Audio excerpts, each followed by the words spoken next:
Ao contrário do que a Denise mencionou nas músicas, boa parte dessa conversa que nós vamos ter aqui, desse sermão, foi preparada antes de descobrirmos que o projeto pelo qual nós lutamos por vários meses, ele não se concretizará. E eu quero que os irmãos percebam o cuidado de Deus conosco em todo esse processo, porque eu vou trabalhar com você. É meio brega o título, eu sei, né? Mas sai quase que diretamente do texto, O Prisioneiro do Amor. E eu quero começar contando uma história de que na área, digamos assim, da literatura tem sido muito bom. Talvez na área da teologia e das posições políticas não. Mas já falecido Rubem Alves, ele conta uma história que sempre me marcou. Eu já contei para alguém de outras gerações aqui, talvez uma outra conversa. Mas ele conta de uma história de coisas que talvez nunca tenham acontecido, mas acontece sempre. Um homem muito rico, ao morrer, ele deixou suas terras para os seus filhos. E todos os filhos receberam terras muito férteis, com exceção do mais novo, que herdou do pai um charco, um pântano, inútil para a agricultura. E os amigos desse filho mais novo se entristeceram.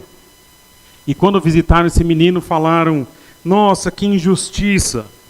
Mas o menino respondeu assim: se é bom ou se é mal, só o futuro dirá.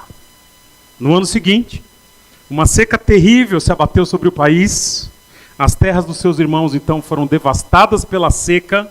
E a única terra que sobreviveu e que com a seca se tornou fértil foi a terra do irmão mais novo.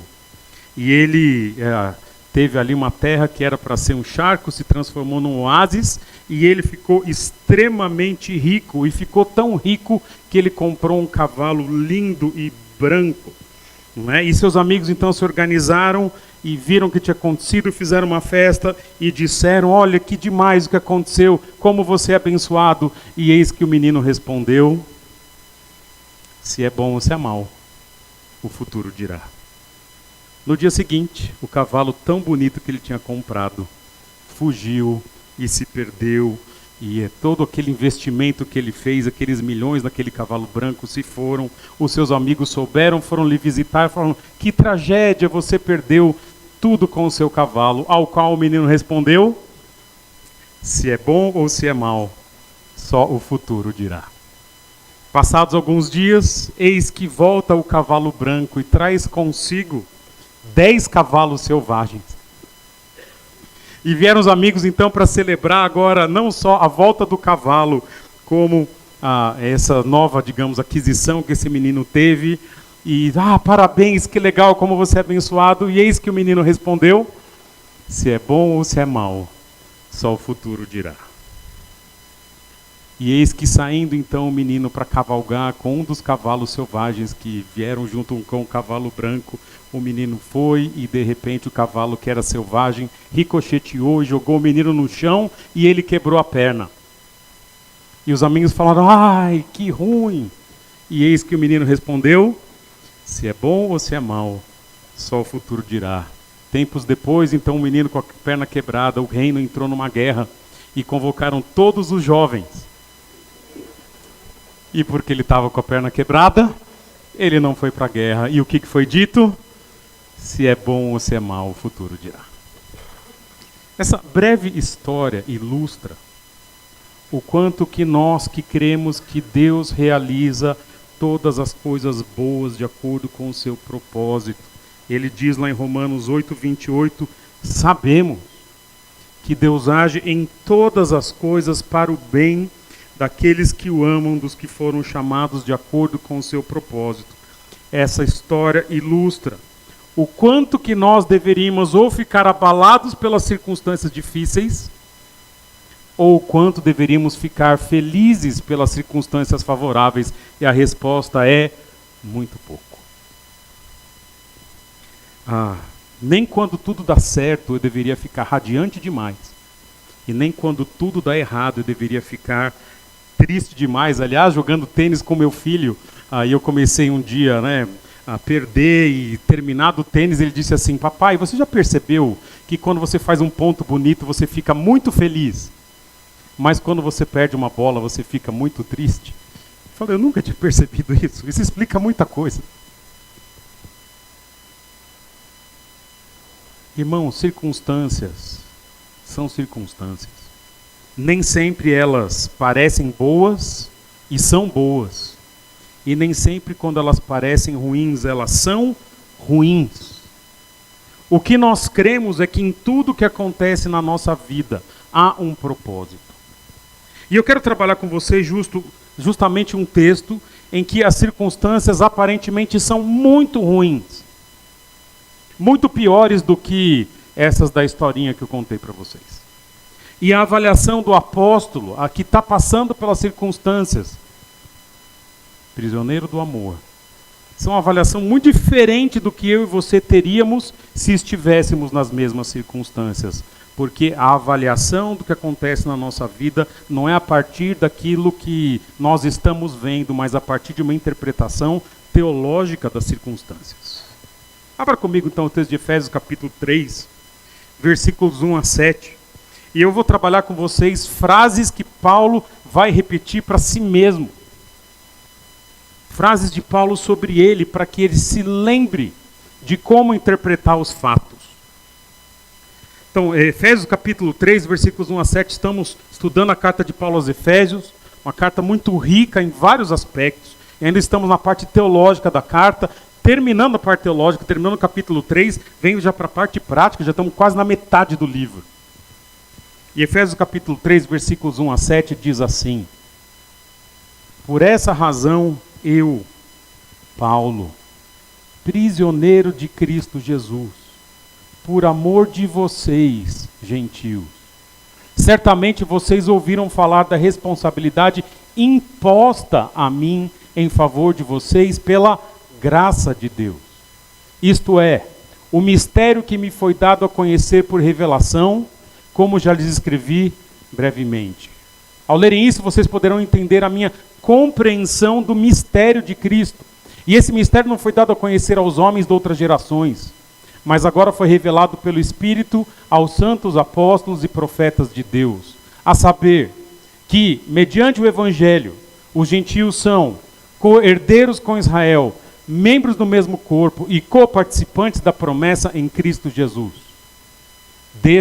Do Evangelho, me tornei ministro, pelo dom da graça de Deus a mim concedida, pela operação do seu poder. Esse é o texto de hoje. Paulo, ele está lidando com as circunstâncias da sua vida, da sua existência, do seu momento, e ele faz uma avaliação teológica dessas circunstâncias.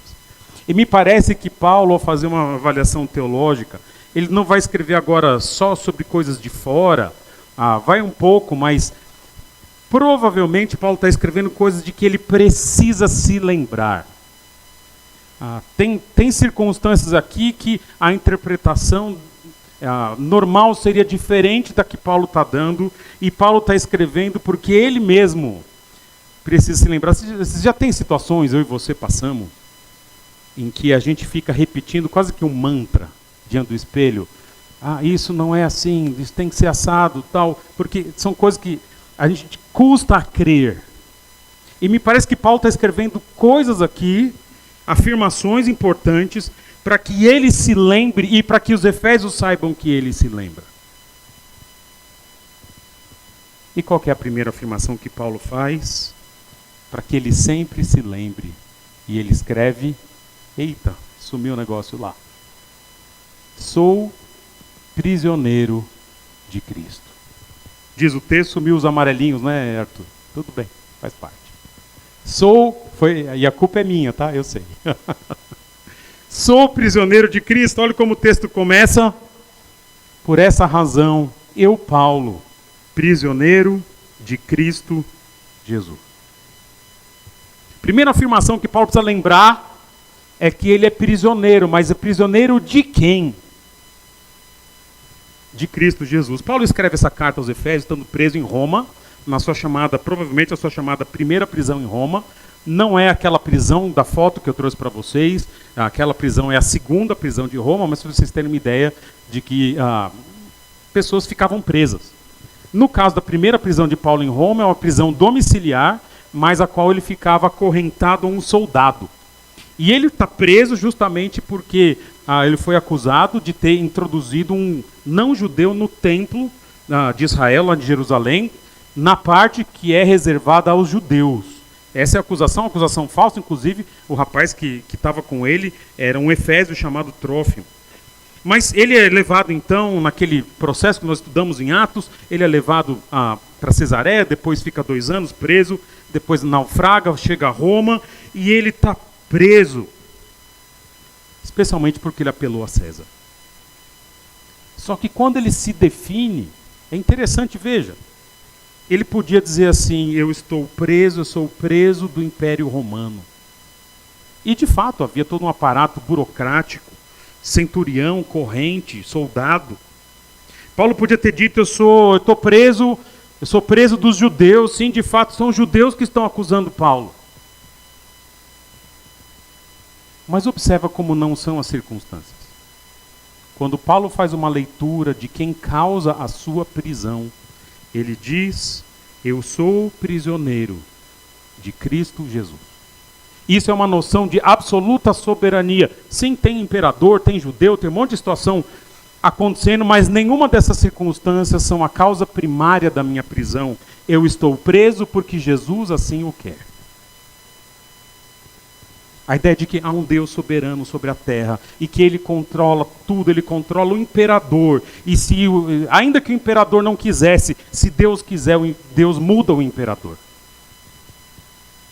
Aliás, talvez Paulo esteja lembrando que em Atos 23:11, quando ele está sendo julgado pelos judeus, o Senhor aparece para ele e diz: coragem, assim como você testemunhou a meu respeito em Jerusalém, você deverá testemunhar também em Roma. Paulo entende que ele está em Roma por causa de Jesus, e ele percebe que esse Jesus que levou ele para Roma é o Jesus que quer vê-lo preso. E Paulo podia ver as circunstâncias e lamentar: como eu queria estar livre. Mas parece que Paulo até escreve com certo, no bom sentido, certo orgulho. Eu sou um prisioneiro de Cristo. Olha que honra. Que honra. Eu estou aqui por Jesus. Queridos, todas as circunstâncias precisam ser olhadas por nós com o olhar da soberania de Deus.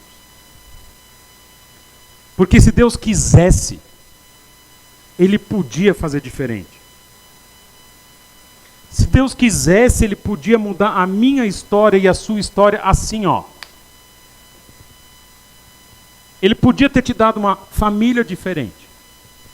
Ele podia ter te dado um emprego diferente. Uma vida diferente. Uma não doença. Ou uma cura. Te livrar das suas lutas. Mas é na sua infinita bondade e sabedoria que o Senhor Jesus Cristo decidiu que a circunstância que Ele queria que o apóstolo vivesse era simplesmente uma prisão.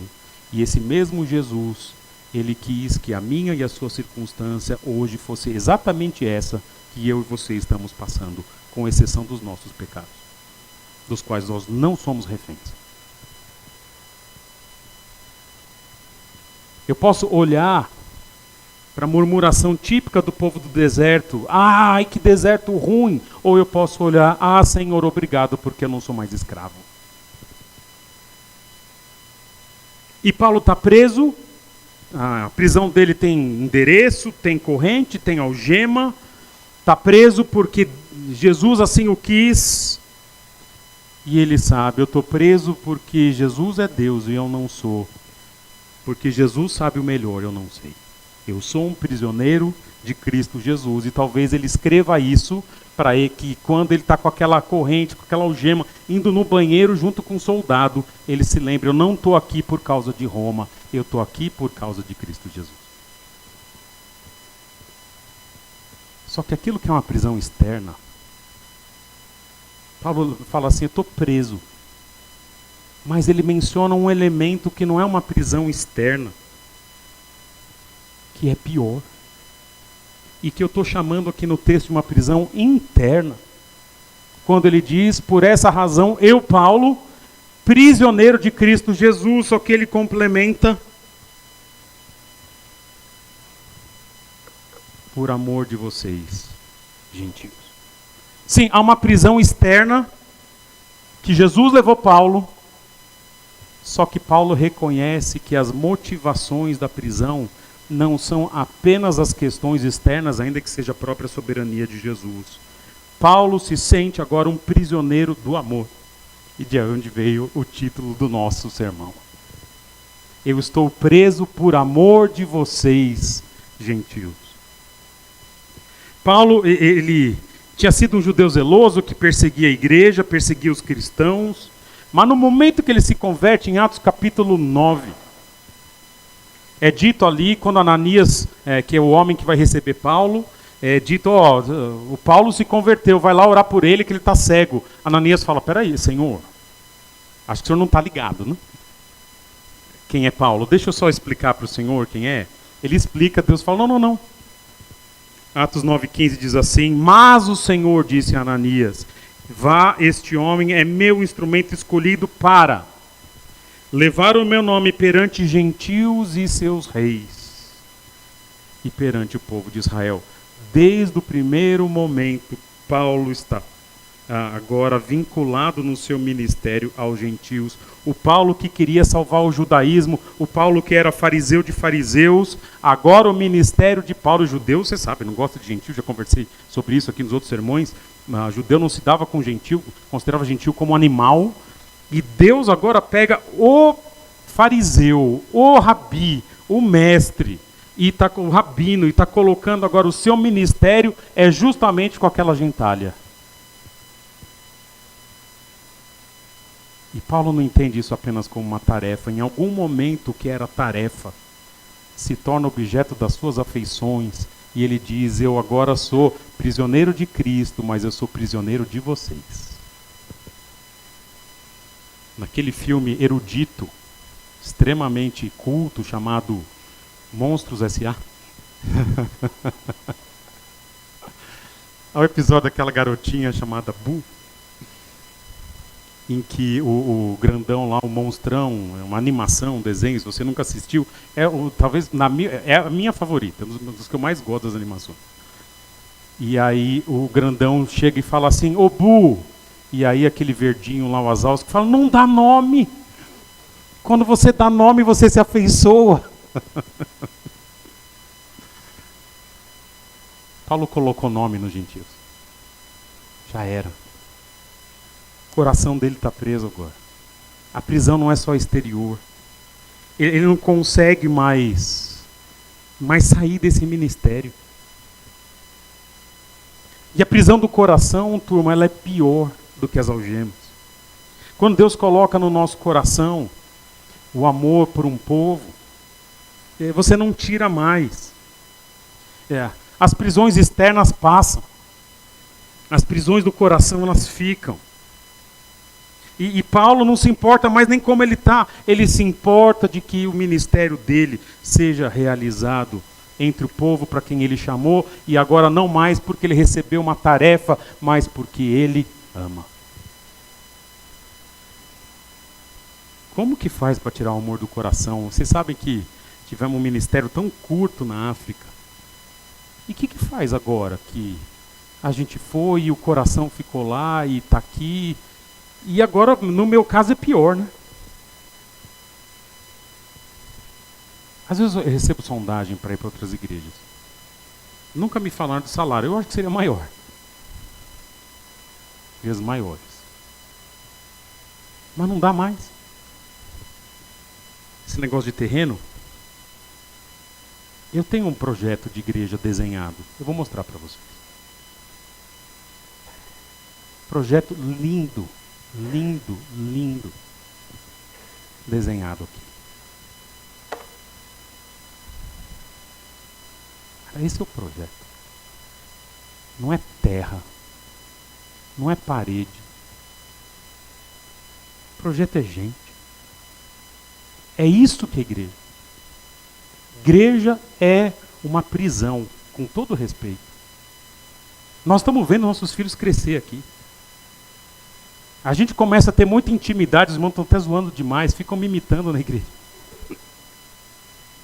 Glaucinho.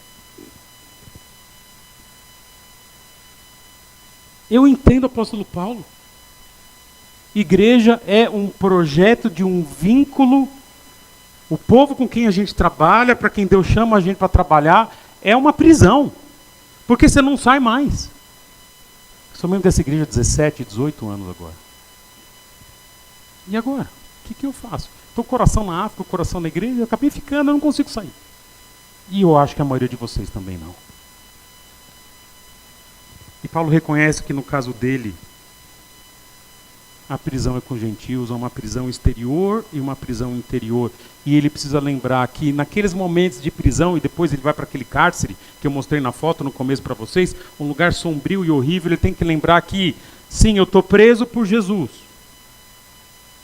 Mas eu estou preso também porque eu amo essas pessoas e compõe um ministério, às vezes ficar preso com pessoas. Eu escrevi alguns anos atrás, eu não sei quando, um poema chamado Amor é Prisão. Hoje eu estou todo poema, tá, galera, nessa fase. E eu peguei essa semana, lembrei do poema e dei uma mexida nesses dias, mexi acho que na quarta-feira, e eu quero então ler o novo poema, O Amor é uma Prisão. Eu já tinha essa ideia de que o amor aprisiona e dá uma raiva, né? Dá uma raiva quando você fica preso. E diz assim, esse meu poeminha de papel de pão, diz assim: o amor é uma prisão da qual não se pode fugir. É um não esquecer e um não deixar ir. É um cadeado no coração a se colocar. É doer dor emprestada, miguelar a dor habitada e acrescentar a mim uma dor voluntária.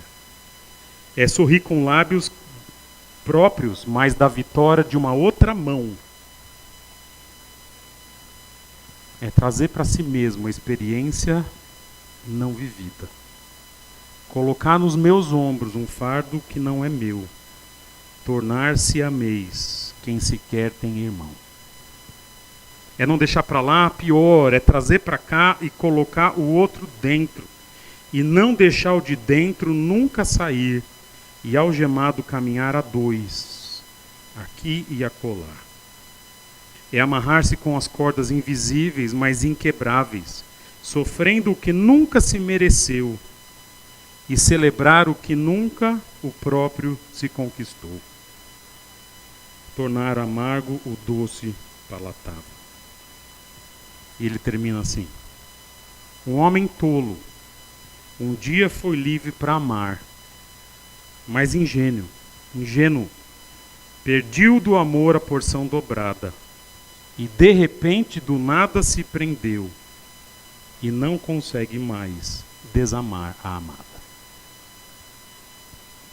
Isso é o amor prisão, que Paulo repete: eu estou preso por amor aos gentios. Mas o texto segue, versículos 2 a 6, e Paulo tem mais uma afirmação que ele precisa falar diante do espelho para lembrar por que ele está ali e o que ele faz. E diz assim, versículos 2 a 6. Certamente vocês ouviram falar da responsabilidade imposta a mim em favor de vocês pela graça de Deus. Isto é, o mistério que me foi dado a conhecer por revelação, como já lhes escrevi brevemente. E ao ler isso, vocês poderão entender a minha compreensão do mistério de Cristo. E esse mistério não foi dado a conhecer aos homens de outras gerações, mas agora foi revelado pelo Espírito aos santos apóstolos e profetas de Deus. A saber, que mediante o Evangelho, gentios são co-herdeiros com Israel, membros do mesmo corpo, coparticipantes da promessa em Cristo Jesus. Paulo menciona agora algo relacionado a uma revelação que ele, os apóstolos e profetas receberam, e é essa revelação aqui. Que a igreja, na igreja, há unidade. Unidade entre quem? Entre judeus e gentios. Eu não quero falar muito aqui, porque eu preguei um sermão inteiro sobre isso há 2, 3 semanas atrás. Mas Paulo está dizendo o seguinte: havia no passado falava-se dos judeus como povo de Deus, e agora eu sou ministro dos gentios. E eu recebi da parte de Deus uma revelação. que ele chama de mistério. Mistério é só algo que não estava revelado. E que agora a igreja tem judeus e gentios e os dois são um. Co-herdeiros, ele menciona co-herdeiros, coparticipantes, membros do mesmo corpo. Interessante, turma, que parece que há coisas que Paulo precisa se lembrar às vezes, até porque não tanto mais pelos gentios, mas talvez pela rejeição dos judeus. De que todo aquele que confia em Jesus para a sua salvação, agora compõe a igreja, judeu ou gentil, e que na igreja todo mundo está no mesmo nível, não necessariamente é igual. Parece que quando Paulo ama, ele tem a nova compreensão. Deus opera no amor de Paulo uma nova compreensão, e Paulo nunca mais enxerga a vida do mesmo jeito. Antes ele enxergava judeus e gentios, agora ele pensa judeus e gentios, por amor de Cristo, no mesmo corpo. Membros do mesmo corpo. É mais ou menos, há irmãos que têm tido a bênção de terem filhos naturais e filhos adotivos. E muitas vezes, há muitas lutas em famílias assim, mas há famílias em que essa divisão que a gente faz, ela não faz o menor sentido, porque são famílias que conseguem que os filhos naturais, os adotivos, tenham o mesmo trato. E eu falei para vocês que eu tô meio musical, né? E agora eu vou falar algo de alto nível aqui, galera. Sérgio Reis tem uma música. Conhece, não? Alguém gosta de Sérgio Reis? Vamos fazer o grupo do Sérgio Reis aqui na igreja? Vamos? Só nós, só os fortes. A música chama O Filho Adotivo. Conhecem? Ele fala, posso cantar com voz de Sérgio Reis? Com um sacrifício. Conhece, Du, essa daí, não? Conhece? Ele tem 7 filhos. Eu vou ler só uma parte da música. Ó. Com sacrifício eu criei meus 7 filhos. Do meu sangue eram 6 e um peguei com quase um mês. Ele fala que ele foi viajante, que ele foi roceiro, etc. Foram crescendo, foi ficando difícil, trabalhei de sol a sol, mas eles tinham que estudar. E, enfim, são 7 diplomas, sendo 6 muito importantes, que às custas de uma enxada conseguiram ser doutor. Então ele educou os 7 filhos, 6 naturais e um adotivo. E aí ele fala da fase que eu estou chegando. Hoje estou velho, meus cabelos branqueados, meu corpo surrado e minhas mãos nem se mexem mais.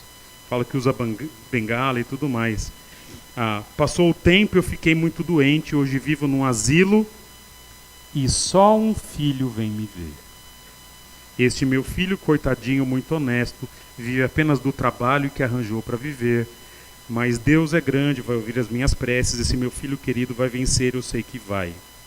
Ele diz assim, olha, faz muito tempo que eu não vejo os outros filhos, sei que eles estão bem e não precisam mais do pai.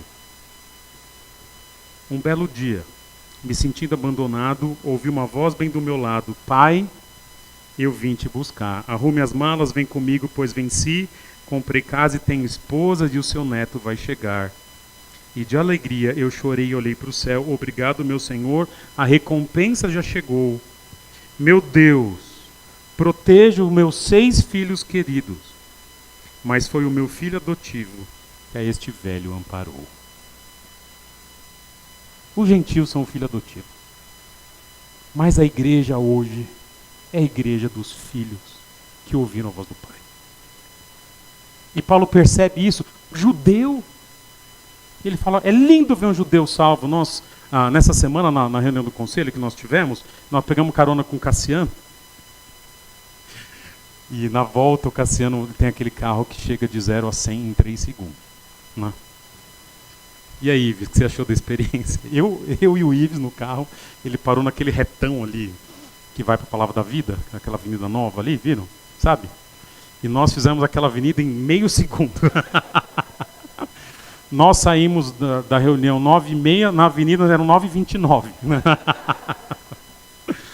Mas ele colocou, naquilo que deu para ouvir, né, porque foi mais rápido que o som, ele colocou uma banda para ouvir, chama Solo Israel, ou Israel.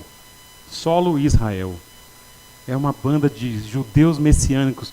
Que música bonita. Até fui buscar o João no dia seguinte e falou: ô pai, que música é essa? Ô, menina, é uma música de Israel. Fica aí. Né? Porque a gente sempre vai ouvindo rock, né, filho? Mas é bonito ver o judeu messiânico. Mas vamos ser honestos. A igreja são gentios. E Paulo percebe que são os adotivos agora, que são um com os naturais, que ficaram membros do mesmo corpo, co-herdeiros com Israel e co-participantes da promessa. E Paulo precisa lembrar todos os dias que a igreja não é só do povo judeu, ela é de judeus e de gentios. E ele diz para si mesmo que é um mistério que lhe foi revelado. Mas o texto termina com o versículo 7, e é algo que Paulo talvez precise lembrar também. Ele que está preso, ele que está dedicando a sua vida. E olha o que ele diz no versículo 7, deste evangelho me tornei ministro pelo dom da graça de Deus, a mim concedida pela operação do seu poder. Opa! A última frase, a última coisa que Paulo precisa lembrar é que ele tem um ministério. E que esse ministério, ele não é um peso, o ministério é uma graça. Paulo lembra então que ele é prisioneiro de Cristo, Jesus é soberano, foi ele que o prendeu, que ele está preso porque ele ama os gentios, que a igreja é de gentios e de judeus, mas Paulo lembra que tudo que ele trabalha e realiza é por causa da graça. Paulo usa a palavra para ministro aqui, ministro pelo dom da graça. Paulo usa a palavra que é palavra para diaconia, diácono. Paulo é um diácono. Diácono era um tipo de servo que servia as mesas. Então, esse é o uso literal, não é o uso do Novo Testamento, mas a ideia de que alguém que serve. E turma, servir nem sempre é agradável. Servir às vezes é difícil, os irmãos, às vezes, você está na sua casa, vai ter uma festa, um evento, está todo mundo celebrando, e você está lá esquentando coxinha, empadinha. Servir, às vezes, todo mundo vai embora e alguém fica servindo. Mas Paulo lembra que ser ministro é algo que ele recebeu como um presente gracioso. E que Deus o capacita com poder. Irmãos, não estou dizendo que sempre é um presente. Eu tenho que lembrar, Paulo tem que lembrar que é graça.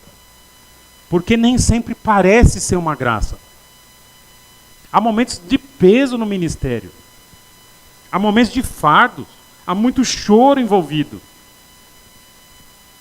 Mas Paulo lembra que, para quem foi chamado por Jesus, é infinitamente melhor servir do que não servir. E Paulo preso, ele tem essa compreensão de que quando se serve, isso é a expressão de que Deus nos ama. Sabe, irmãos, se um dia os irmãos que estão chegando, você, na sua compreensão, entender que essa igreja vai ser a sua igreja, e que você ama esse lugar, essas pessoas aqui, esse nosso amor de um pelos outros, deixa eu falar, ser bem honesto com vocês aqui. Ele pode ser expresso por palavras, mas normalmente o amor não é expresso só com palavras. O que define o quanto nós amamos, em primeiro lugar, o nosso Senhor, e o quanto nós amamos os nossos irmãos, eu vou falar.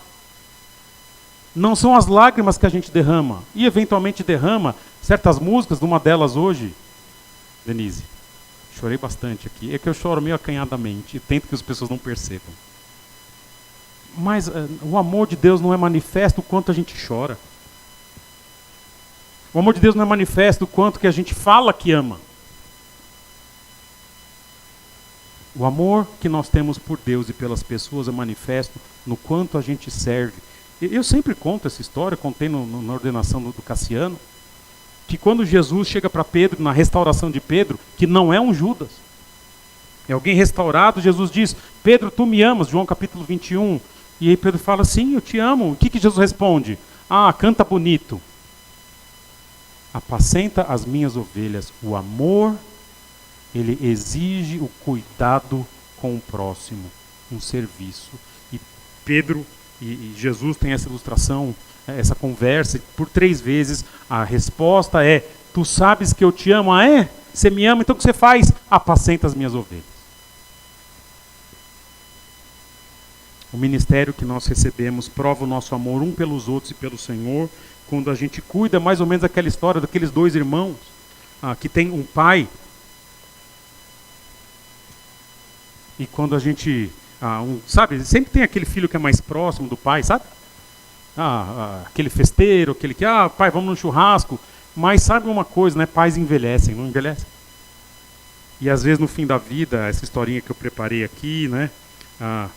Um filho era muito próximo do pai, sempre brincalhão, jogavam bola juntos na juventude, e o outro filho era muito acanhado e tímido, um pouco mais distante. E a vida foi seguindo, nas festas sempre um e o outro distante. Um perto e um distante, até que finalmente esse pai fica envelhecido. E o filho mais extrovertido, mais festeiro, já enrolado com a vida e com o trabalho, que compõe a existência também, mas já não conseguia mais estar com o pai, já não tinha mais churrasco. O pai idoso, velho, sem vigor. E o mais novo, tímido, distante a vida toda, pega, traz o pai para casa e cuida dele nos seus últimos momentos, troca a fralda, dá banho e tudo mais. E a pergunta dessa historinha tão bobinha é muito simples: qual dos filhos ama o pai? E a resposta é muito simples: é quem cuida. O amor e a gratidão de alguém são revelados na percepção de que o servir o próximo na igreja é presente, é graça, e não um peso. E Paulo, ele precisa se lembrar o tempo todo: esse ministério que eu tenho, que inclui inclusive estar preso, é um presente de Deus e não um peso.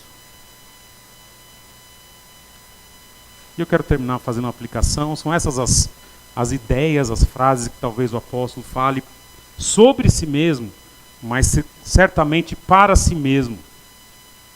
Eu estou preso ou sou prisioneiro de Cristo, não de outras circunstâncias. Eu estou preso por amor aos gentios. Que essa igreja a quem eu sirvo, a unidade dela, é um mistério, era algo que Deus tinha e que Ele me revelou agora. Não é por acaso. E que exercer esse ministério é graça de Deus, é presente de Deus. E eu quero terminar fazendo algumas perguntas e depois lidar com os avisos. Quanto que as circunstâncias ruins, que eu e você entendemos que são ruins, a gente percebe que no fim das contas são a mão de Deus atuando sobre nós? Segundo, quanto que eu e você estamos presos uns com os outros no amor de Cristo? Às vezes pessoas, irmãos, entram e saem de igreja, isso compõe a existência da gente. Eu já fiz isso algumas vezes, vocês também. Mas a forma como se faz isso para mim é importante. Quando um irmão sai, e às vezes machucado, magoado, ainda que isso componha também a experiência da gente, eu devo me lembrar que é mais importante manter bons relacionamentos e pessoas que estiveram próximas de nós. Mas o quanto que eu e você estamos presos uns com os outros, isso mostra o nível de consideração que temos pelo que Jesus fez pela igreja. Mas, o quanto que entendemos que somos um como igreja e como povo de Deus, que é mais difícil, porque o povo de Deus compõe pessoas de outras igrejas. Quanto que nós compreendemos que nós somos um em Cristo. Inclusive, aqueles crentes de quem eu não gosto. E existem vários. Finalmente, o quanto que eu estou disposto a entender o pouco de serviço que eu realizo como expressão não de um fardo, mas da graça. E o quanto que eu entendo que esse cuidado com o meu irmão é graça de Deus e não uma obrigação vazia. E é isso que eu tinha para mim e para você hoje, num domingo diferente na nossa igreja, que nós vamos conversar já já. e que Deus nos edifique, lembrando, falando talvez diante dos espelhos, algumas dessas frases do apóstolo Paulo. Vamos orar. Senhor, muito obrigado que o Senhor está aqui hoje, obrigado que o Senhor é o Deus que direciona as circunstâncias e obrigado que o Senhor tem, como o Senhor controlou a vida do apóstolo, o Senhor tem cuidado da nossa também. E meu pedido é que a gente perceba o seu bom cuidado comigo e com os irmãos e que coisas que a gente esperava que fossem boas, às vezes não são, mas se é bom ou ruim, o Senhor dirá, e nós sabemos que no fim das contas sempre é bom, porque temos um Deus que nos ama. Senhor, nos ajuda a entendermos que é Deus quem está acima das circunstâncias, é a soberania de Deus, e que também nós estamos vinculados uns com os outros em amor, lembrando da unidade da igreja, de que o servir um ao outro não é fardo, mas é graça. Obrigado por tudo, obrigado por esse dia, em nome de Jesus. Amém. Foi só mencionar pastor Cassiano.